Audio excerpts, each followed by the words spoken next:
Hi there, how are we doing? You're watching 67 Hail Hail with me, Hamish. David joins me for this very put together live video reacting to more bad news for Celtic this season. David, just when you thought things couldn't get any worse for us this campaign, they've taken another nosedive. I'll just bring everyone up to date with where we are at the moment. Celtic will be missing 13 first team players for tonight's game against Hibernian at Celtic Park. We don't know who the 13 are. This is due to those players having to self-isolate due to them being in close contact with Christopher Julian, who has been named as the player who tested positive. Added to that, Neil Lennon and John Kennedy will also not be at Celtic's game tonight. I think there's a third staff member as well who hasn't been named. And they'll miss tonight's game, they'll miss the weekend game against Livingston at Celtic Park, and I think, although I'm not sure on this, the game against Livingston in West Lothian next midweek as well. As I say, David, just another huge own goal. Who could have foreseen this, I guess? Just everyone in the support, really. I mean, listen, it doesn't really matter if it was picked up in Glasgow or it was picked up in Dubai. Chances are it was probably picked up in Glasgow by Julian, but to go over to Dubai, all huddled together on a plane, all huddled together on buses, spread, well, maybe not spreading it about, but, getting close contacts involved to a potential positive case. It vindicates all the supporters who are saying you can't go to Dubai. It's so ridiculous going to Dubai. Serves no real purpose this year. And just almost appropriately this season, such a disaster's happened days after we returned. So I can't say I'm surprised, mate. I really can't say I'm surprised. Certainly not sitting here in shock. I was half expecting something like this to happen. I bet you so many in the support were as well. Well, I said it in last week's video right at the end that I really wouldn't be surprised if for whatever reason something bad happened ahead of the game against Hibs, and I'm not going to come out and say that I'm some oracle, because I think it was really clear for everyone to see that something was going to go wrong here. Going to Dubai, Right. a place that had a lot of cases during a global pandemic, travelling on a plane, places that are breeding grounds for the virus in terms of a lack of social distancing, the dynamics in the air, all that kind of stuff. Uh-huh. And wouldn't you just know it, we've come back with a COVID case, or we have a COVID case. It's for a player, Christopher Julian, who you could argue probably didn't even have to be out in Dubai. I mean, Christopher Julian's barely going to play until April or May. Why was he out in an intensive course? Not intensive course, an intensive training camp. Yeah, exactly. You can't. There's no argument to be had. He shouldn't have been there. Celtic have spent the last week or so trying to portray this camp as some sort of, intense training course. All we're doing out here is hard work, and taking Julian totally undermines that anyway. Because what can he do? He's out for 3 or 4 months, according to Neil Still Lennon. drink pints. Well, absolutely. Oh, aye. A few of them had a few pints, I think. But it totally undermines the message. It's a PR disaster of the highest order.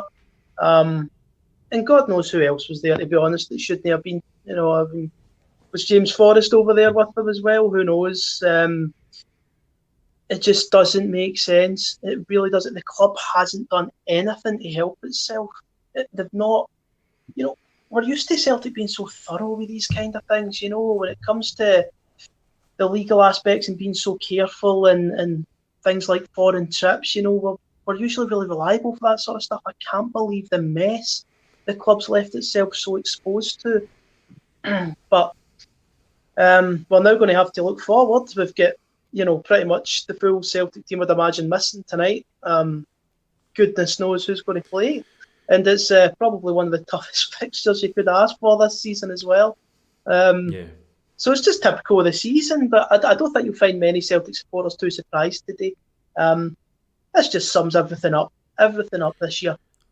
I must say, the main emotion I'm getting for you and from me and a lot of the Celtic fans I'm seeing and hearing in various places, it's not really an anger anymore. It's just there's just a bemusement at what's going on at the club, and there's almost a feeling of, if we end up losing tonight and we lose against Livingston at the weekend or whatever, we almost deserve it. Now, I know the fans don't deserve it because the fans deserve anything but the way this season's gone, but the club deserve everything they get, the way they've behaved here. I just want to read you a couple of comments. The first one's from John Kennedy. Now, he was quoted, I think in the Daily Record earlier last week, saying, or admitting that there had been, quote, slips in social distancing while in Dubai, although he said the narrative around the trip had been overblown. So there's the assistant manager there right away admitting there's been slips in social distancing. So straight away, like, I'm thinking if the game had been off tonight, it would have been awarded 3-0 to Hibs, because straight away there's your assistant manager admitting that COVID breaches, we weren't socially distancing. So I wonder if that's why Celtic are so adamant that they'll play tonight with the 13 players out. This is the statement. I'm not going to read out the whole statement from Celtic because it's lengthy, and to be honest, it's a load of rubbish in my opinion. But the main kind of crux of the matter is that manager Neil Lennon, assistant John Kennedy, as well as 13 first team players will be required to self-isolate on a precautionary basis as required by the current regulations. Celtic say they are hugely disappointed, as they know our supporters will be, and that they say that they will of course fulfil the fixture tonight against Hibernian. Now, the strangest well, that's part good of them.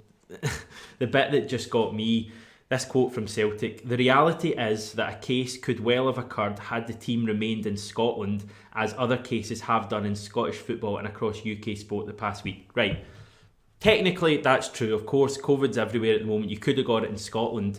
Have Celtic had any positive cases this season while players have been in Celtic's custody? Now, I know we had the international ones, we've had Nir Beaton, we've had Odson Edward, I think there was maybe another one, but have there been any while the players were in Celtic's hands?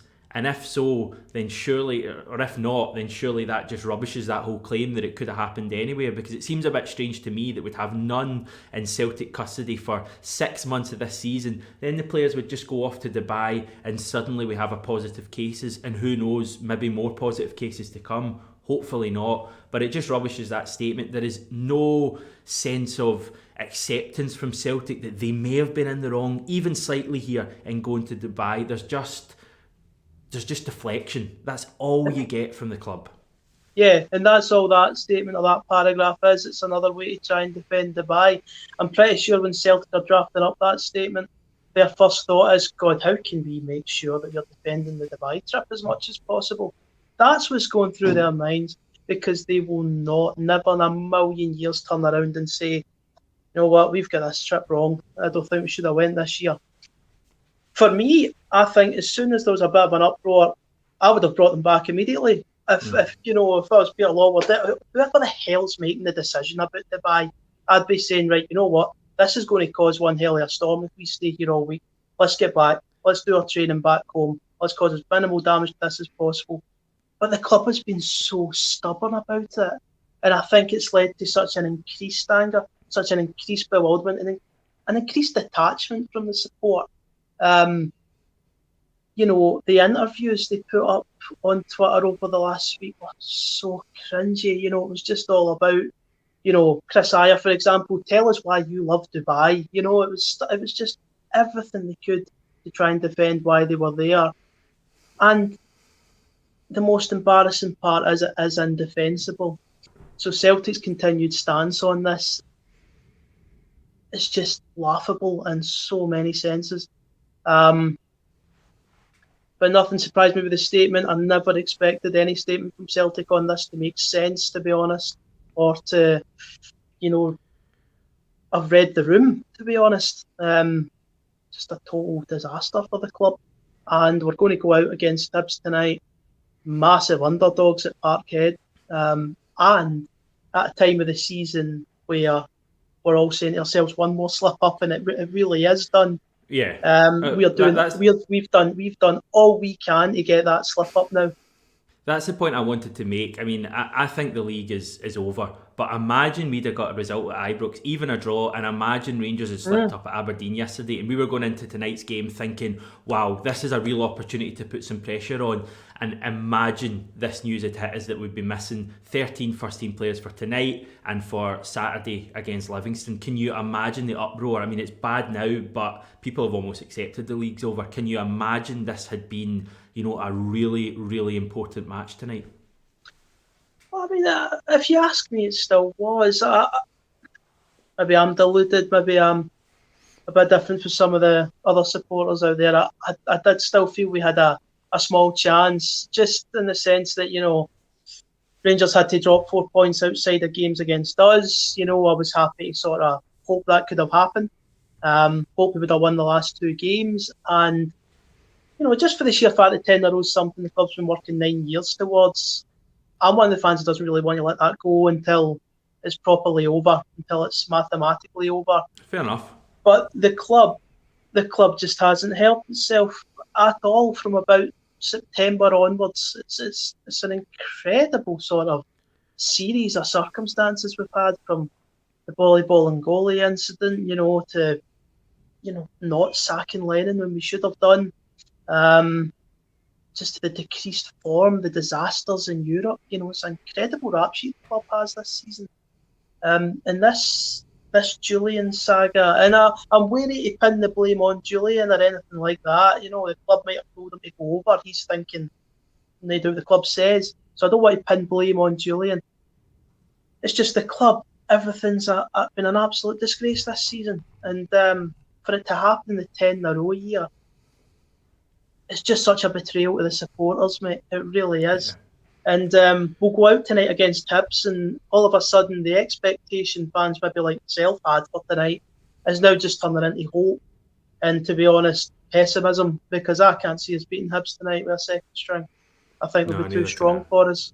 And by the way, like you say, it's not just Hibs. If the boys somehow negotiate this tonight, they've got a horrid trip to Livingston coming up in midweek next week. And they're in good form as well, so it couldn't have happened at a worse time. And, it wouldn't surprise me if we slipped up tonight, and then we really could be saying curtains to the season. Yeah, it's just that statement from the club is just so frustrating. I didn't expect anything less. I didn't expect the club to come out and say, in hindsight, maybe going to Dubai wasn't the right thing to do. I never expect that from Celtic, but I expected some sort of responsibility taken rather than just feeding supporters the same old rhetoric. Would that not be taking responsibility to turn around during the Dubai trip and go, this is wrong, we need to go? But is that not taking responsibility? I said that at the time. I said, see the minute, I think Celtic went over to Dubai on the Saturday night. I think Scotland went into a second lockdown maybe on the Sunday or the Monday. I think at that point, once Scotland went into the lockdown, Celtic should 100% have come back straight away. They should have made a point of that. They should have said, because we're talking about the sporting element here, and we're talking about the fact Celtic are in Dubai, and the training element. Why was Julian there? In a way, that's a sporting element. We're talking about COVID, something that is, killing now over 1,000 people every day. Celtic, as one of the biggest organisations in Scotland, should have made a point of saying, we're going to do something, even so minimal, to stop the spread of this virus, and we're going to make a point in front of the general public of coming back from Dubai. But they didn't do that. They sat by the pool drinking pints, and they weren't socially distancing. And now they've come back. Christopher Julian's got COVID. Who knows who he spread it to in the Celtic first team? Who knows who those first team players have spread it to in the general public? Partners, kids, that kind of thing. You could be looking at Celtic being responsible here for other people getting COVID, which to me is just unfathomable, and it's so avoidable. Yeah, I mean, exactly. You just explained it. The whole thing was a shambles. People are saying, well, if they turn around and say, right, we'll come back from Dubai now, they're going against what they believe the trip to be, and they're maybe making themselves look weak. I don't think so. I think Celtic would have been setting a very good example. They've come back from Dubai early, especially when the country was plunged into, proper lockdown. It was just the right thing to do at the time. But Celtic and their stubborn nature this season, and they've been stubborn about a lot more than the Dubai trip, have thought to themselves, nah, we're riding this out. We're going to have our week in Dubai, which, by the way, don't tell me it was an intense training camp. I don't believe it for a second. And it just leaves you sitting there furious with your football club, furious with the actions they're taking, and just so detached from how they are behaving. There wasn't... trying to think of the statement. Was there an apology to the supporters? Was there an apology to the Scottish public? There wasn't an apology. There was the only mention of the supporters that I can see was clearly we are hugely disappointed, as we know our supporters will be. I mean, do us a favour. You're making out as if the supporters in the club are in the same boat here, and we're being as if we were all we've having got drinks COVID. in Dubai. Aye. It's For me, they owe an apology a few sections of people, but we won't get that. Listen, I don't like sitting here attacking Celtic. It's not fun. It's not something we feel programmed to do as Celtic supporters. But you have to give your opinion on what you think's right, morally. And I just think the football club has gone so against everything it should really stand for. And for me, it's just a total joke. I can't really say much more on it outside the scathing review we've given the trip. Everything that could have gone wrong with it has gone wrong. It's been a total nightmare all week. And you've just get this feeling that this season is just supposed to end in total calamity. Yeah, it's clearly got people talking as well. A lot of people watching this stream, a lot of people skiving work. Get back to work, everyone. Come on, it's Monday. You shouldn't be watching us talking about Celtic. No, we appreciate it. I'm going to get through a few comments quickly. David Calder saying, everything started going bad when you got a haircut, Hamish. It's all your fault. I can assure you, David, that everything was going very wrong before I decided to go to the barbers. We'd already lost to Rangers, Sparta Prague twice, so don't dare try and pin it on me. A few other ones. Gordy F pointing out, no apology whatsoever, which is a fair point. Charles Sweeney, good point, Hamish. One case so far. If there's others, it could wipe out the whole team. I think that is a bit of a concern that, I think the players are all getting tested again today. Are we going to get more news on other players, testing positive? I dearly hope not, but you never know. Just interesting looking tonight, David. I'm making a joke out of this, but there's so many Celtic fans have been looking for someone new in the dugout, and we're going to get it tonight. I wonder who's going to manage the team tonight. Maybe Gordon Stratton's boy, unless he's the other member of the coaching staff. It could be Gavin's turn to shine tonight. Who knows? I mean, who knows? I don't really care. And to be honest, I don't think tonight's set up for us at all. It's going to be a miracle, I think, if we beat Hibs, if I'm being quite honest. Yeah. Just Jordan making a really good point. To think Neil Lennon criticised Scotland. That's a superb point. Absolutely superb. I mean, it's so hypocritical, from so many members of the club, Lennon included. I remember that. Was he not going absolutely nuts at David Turnbull coming back with COVID? It sums the club up this season, doesn't it? It does. Stephen McGonigal, Hibs have every right to refuse to play. Lucky we can even play the game. I was certainly of the opinion that the game was going to be called off and we were going to be dished out a 3-0 defeat after John Kennedy's comments. Which would have been fully deserved, by the way. Yeah, no, I don't disagree with that. Another one in there saying that Hibs should have been given the 3 points, and I think we'll leave it there. There's a lot of comments to get through, as is always the case on YouTube. Some of them I can't put on the screen because we've got monetisation stuff to want to deal with, but we appreciate everyone watching this stream. David, you back tonight for the post-match reaction? Oh, Christ, aye. I think so, won't I will look forward to that then. To be fair, there is a bit of an exciting element to it in terms of we'll get to see some of these youngsters who are meant to be impressing at Lennoxtown, so be interested to see who's in that starting lineup, but can't put too much pressure on them tonight, I don't think. Definitely, but in a funny way, it's a must-win game in terms of the hopes we have. So you've got no pressure, but equally a lot of pressure. Right, thanks everyone for watching this. Thanks, David.